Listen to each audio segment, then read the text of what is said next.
حق الیقین کی پہلی جلد اردو ترجمہ سید بشارت حسین ملا باقر مجلسی کی ہے حق الیقین۔ اس کے اندر اس نے یہ لکھا ہے کہ کیونکہ ادھر ایک اعتراض بنتا تھا حمل کے بارے میں نرجس خاتون کا کہ اس کا پیٹ تو نہیں تھا۔ حکیمہ خاتون نے جب چیک کیا، نہ پیٹھ سے چیک کیا، پیٹ سے چیک کیا، کوئی آثار نہیں تھے اور ماں کو بھی پتہ نہیں تھا۔ پھر کیا نئی بات نکالی کہ اس کا پیٹ ظاہر نہیں ہو رہا تھا حمل، کیوں؟ جیسے موسیٰ علیہ السلام کی ماں کا ظاہر نہیں تھا کہ فرعون کے کرندے جس عورت کا حمل ہوتا اس کو ضائع کروا دیتے تھے، پیٹ چاک کر دیتے تھے۔ بھئی یہ کہاں لکھا ہوا ہے؟ نہ قرآن مجید میں ہے نہ تورات میں ہے۔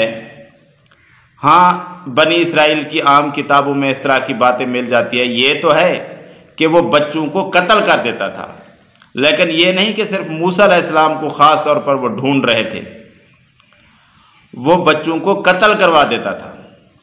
اور اس وجہ سے کہ بنی اسرائیل کی تعداد بڑھ رہی تھی، اس وجہ سے وہ بچوں کو قتل کروا دیتا تھا۔ یہ کہاں لکھا ہے قرآن مجید میں کہ وہ حمل ضائع کروا دیتا تھا؟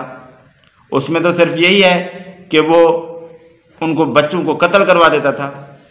تو یہ بات نہیں ہے، اور یہ بھی کہیں نہیں ہے کہ اس کی ماں جو تھی موسیٰ علیہ السلام کی، اس کا حمل شو نہیں ہو رہا تھا۔ یہ قرآن مجید میں یا صحیح حدیث میں کہیں نہیں ہے۔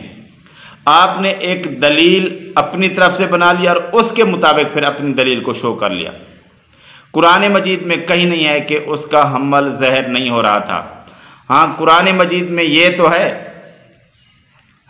اس کا بی بی مریم علیہ السلام کے بارے میں، فحملتہ، تو اس کو حمل ہو گیا، لیکن یہ نہیں ہے، یہ کہا ہے سورہ مریم آیت نمبر 22 میں اللہ تبارک و تعالیٰ نے اس کے حمل کا ذکر کیا ہے، بی بی مریم علیہ السلام کا۔ یہ کہیں نہیں ہے کہ حمل ظاہر نہیں ہوا تھا، شو نہیں ہوا تھا۔ یہ اپنی مرضی سے ایک دلیل بھی گھاڑ لی، اس طرح نہیں ہوتا۔ اور جن کتابوں کے آپ لوگ سنیوں کے بھی حوالے دیتے ہیں، ان کی کوئی اسناد لے ہیں نا۔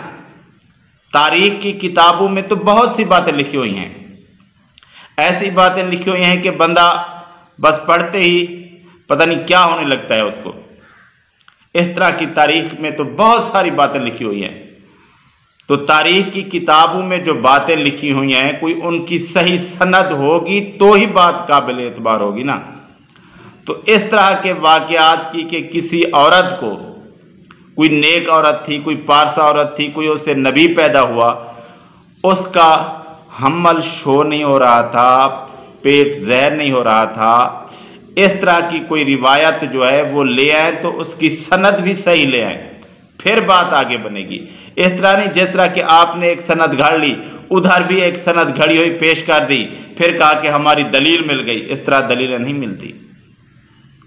دلیل لے آئیں تو صحیح سند کے ساتھ لے آئیں، پھر بات بنے گی۔ اس طرح نہیں جس طرح اس کی کوئی صحیح سند نہیں ہے، اس کی بھی صحیح سند نہیں ہے، پھر اس کی دلیل وہ بن گئی اور اس کی دلیل یہ بن گئی، اس طرح نہیں ہوتا۔ تو اس طرح کا کوئی واقعہ صحیح سند سے ثابت نہیں ہے، جس کے اندر آپ غور کریں کہ ایک عورت کے پیٹ میں 9 ماہ کا بچہ ہے، وہ کہاں گیا؟ شو تو ہوگا نا، جب 9 ماہ کا ہے تو زہر ہوگا نا۔